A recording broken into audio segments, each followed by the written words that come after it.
Deep in the heart of the Oduduwa Highlands, hidden among the jagged cliffs, lay a stone unlike any other.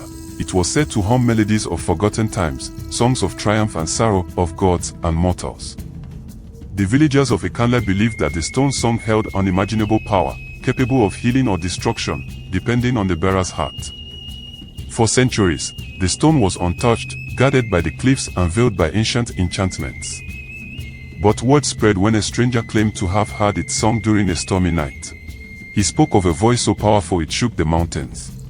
The tale reached Olumide, a skilled yet brash hunter who was known for his daring feats. Driven by greed and ambition, Olumide set out to find the singing stone. With its power, I will bend the land to my will, he boasted. But the village elder, Boba Ogana, warned him, the stone does not answer to strength alone. Its song will test the very soul of whoever seeks it. Beware the echoes of your heart. Olumide ignored the warning and ventured into the highlands, armed with his blade and unshakable pride. The journey to the stone was treacherous. The cliffs were steep, the earth thin, and the path riddled with traps, boulders that fell without warning, roots that snaked like living creatures, and winds that howled like spirits. Yet Olumide pressed on, his resolve fueled by visions of power. At last, he found the stone. It rested on a pedestal carved from the mountain itself, its surface smooth and gleaming in the moonlight. As Olumide approached, the stone began to sing. The sound was hauntingly beautiful, a melody that seemed to reach into his very soul. But the song was not a blessing, it was a challenge. The ground trembled, and from the shadows emerged the stone's guardians, three colossal figures made of shimmering light and stone, their forms shifting like molten rock. They moved with the grace of dancers and the force of a landslide.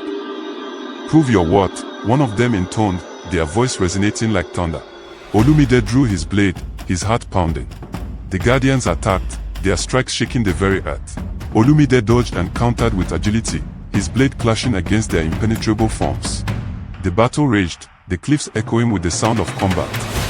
But the stone song changed, growing darker and more chaotic. It began to reflect Olumide's deepest fears and regrets, moments of arrogance, betrayal, and failure. Distracted by the haunting melody, he stumbled, and one of the guardians struck him down. Lying on the ground, battered and bleeding, Olumide realized the truth: he could not defeat the guardians with strength alone. Summoning his courage, he let go of his pride and knelt before the stone. "I seek not power, but understanding," he said, his voice trembling. "If I am unworthy, let the song end me." The stone's melody softened, its tone becoming serene. The guardians halted their attack and dissolved into light. The stone glowed brightly, its song now resonating with harmony.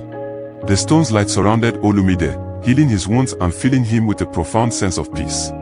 Its song revealed visions of the land's history, the rise and fall of kingdoms, the sacrifices of heroes, and the balance of life and death. When Olumide returned to Ekanla, he was no longer the brash hunter he once was.